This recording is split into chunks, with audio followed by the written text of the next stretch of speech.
Well, Anthony Davis has already been fined $50,000 this week for his trade demand. And last night, the Pelicans responded. At their home game against the Nuggets, AD was missing from the team's pregame hype video. ESPN reports the removal of AD from the video was a, quote, intentional decision by the Pelicans to prevent negativity around Davis. And Mark Stein of the New York Times reports the Pelicans are even considering shutting AD down for the rest of the season if they don't trade him by next Thursday's deadline. So, Shannon, what do you make of all this? I understand why the Pelicans did it. A hype video at the beginning of the game is to get your fans engaged. Well, the best player that you have has publicly come out and says he no longer wants to be there. And you know what's going to happen. Now, it was reported that when he walked out of the tunnel, there was a smattering of boos, not wholesale, not everybody in the arena, but there was a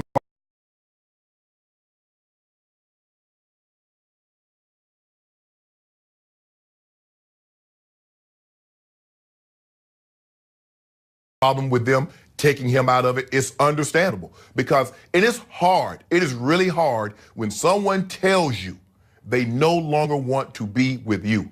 It's not about money because, and the NBA has really tried to take this out of it. Well, he can go somewhere else and make the same amount of money. No, Anthony Davis is willing to risk $40 million. If he trades somewhere else and he doesn't sign, he's willing to risk $90 million. So it tells you the lengths in which he's willing to go to make sure he's no longer a Pelican. And so I understand both sides of the argument. I understand why the Pelicans did what they did. I have no problem whatsoever. Now, I would have a problem if they shut him down for no reason because they're upset because he requested that they be traded and they don't want him around the team knowing that he no longer wants to be there.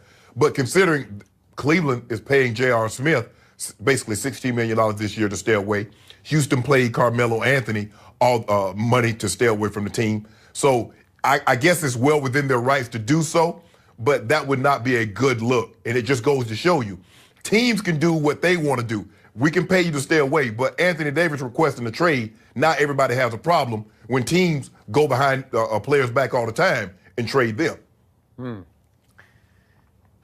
I hear everything you just said, and I do want to credit Anthony in a couple of areas. He did go to their away game the other night and sit on the bench, and obviously he's got a hurt finger, so it's a legitimate excuse not to be playing right now. Correct. And he went to their home game last night, and he sat on the end of the bench, and he took whatever booze he was going to have to take, and I don't think he loved that because I think I've told you before, he's a good kid with a good heart. Yes. And kind of a thin skin in that he's never been a bad guy. He's never been a villain before. He wants to be seen as a good guy. He's talked for years about how much he loves New Orleans, fans of New Orleans, Pelican fans. And I'm sure it is tearing him apart to have set the bridge on fire that he built for so long with those fans. And to your point, that reservoir of love that he's filled over the years, I think it served him well last night because it was just a smattering of booze. If he was unlikable to begin with, they would have rained booze on him. They would have booed him out of the arena because they wouldn't even want to see the sight of him sitting on the end of the bench. So they at least tolerated his presence last night. And it was also reported he took his team out for dinner when they were, I think, in Houston. So he's trying to make amends. He's trying to make everybody understand, I'm just trying to do what's in my heart right now. It's not about the money, as you just said. It's just about he wants to live in L.A. and play with LeBron for the Lakers. Now, to the bigger picture, are the Pelicans trying to punish him by, scrubbing him, if you will, from that hype video? Maybe a little bit. Then the great Mark Stein has reported that they are considering just shutting him down for the rest of the year. Would that just be, you talk about J.R. Smith, is it just punishment, just like we'll get you back a little bit for this? Basically, yes. And it brings us back to the system. We talk about this all the time. The NBA is a players' league. It's been the underdog league to the NFL, and so the owners had to sort of hand the game over to the players. And we like that. I appreciate that. Okay. Because you played a game that was the owner's game. And you were lucky to get paid what you got paid. Correct. And again, you love your NFL, and you love a lot of the owners, and you love the owner you played for in Denver, and you love the owner you played for in Baltimore. But in the end, they rule with pretty much an iron fist. And we're going to talk about Commissioner Goodell in a moment. He rules with an iron fist, and we don't always like that because they rule. It's not the players' game. The players wear helmets, and if the owners had their way, you wouldn't even really know who they were. They don't sell and market stars. The NBA markets star power. It's LeBron and KD and Steph, and we can go and James Harden, and and we can Russell, and we can go on. And it's a great stars game, and boy, it has made inroads because they have handed the game over to their players. Well, all of a sudden, the players are saying, okay, we're going to take full advantage of this. And it started really last year. We can go back to LeBron. LeBron did it the right way. He never took advantage. He never forced his way out of anywhere. He just took advantage of the rules as they were, and he took his talents to South Beach, and then he was coming home, and he went back home, and then he went to L.A., and he was signing one-year deals. So it's within his power to do what he did. But all of a sudden, that guy number 2 in San Antonio just said, I'm tired of this. I don't want to play in this little town anymore. I don't like the way they've sort of treated me in some ways. They didn't immediately offer me the max. I'm going to force my way out of here. I'm going to, in my opinion, I'm going to fake an injury and force my way into a trade. And they finally threw up their hands and said, well, we don't know what else we can do.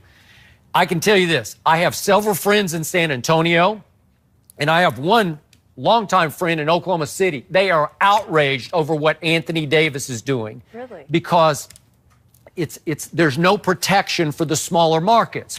It looks like now the players just run amok where they have a contract and they can just say, we don't care. We'll just force our way out.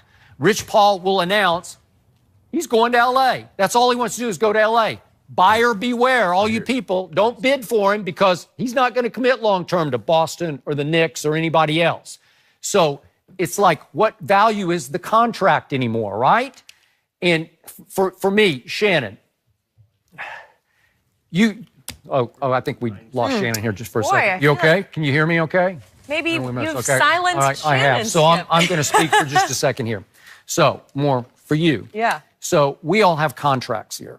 And I just, 2.5 years ago, I went through a situation whereby I was at ESPN. And at some point, about 6 months ahead of the expiration of my contract date, I decided I want to come to Fox. They made me a really nice offer and thought about it. I was just, I thought this could be great. I thought I had the best job in sports media, but for many reasons, I wanted to be in Los Angeles at Fox. And all of a sudden, ESPN said, we see the handwriting on the wall. Well, good, go to Fox, but you can't leave. So I couldn't just leave. So why did we start on September 6th of 2016 here? So odd day to start. Sure. It was the Tuesday, I think, after Memorial. Labor Day. Labor Day. And we started here on September 6th because it was the first day I was free from my ESPN contract. They're hard-bound contracts. You cannot, there's no wiggle room. Nobody's going to let you out even a day early. And I don't blame ESPN for that at all because I signed it in good faith, and they paid me in good faith, and they paid me all the way up until September 6th of 2016. So it's hard for me to swallow that Anthony Davis is just able to say, what contract? I don't care about my contract. I want out. I want to go to L.A. And the guy in San Antonio did the same thing. Jimmy Butler sort of did the same thing.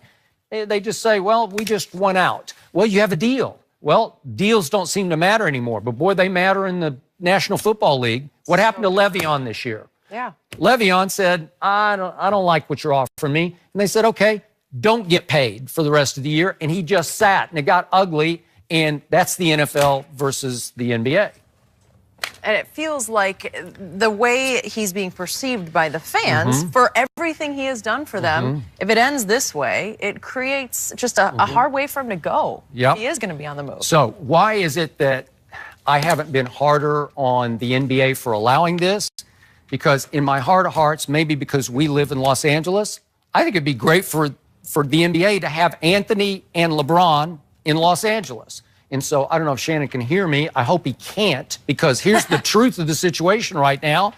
I would love for Anthony to come to L.A. because LeBron would have no more excuses. And it would remind me of what happened 1 year ago at the trade deadline, when all of a sudden, what happened?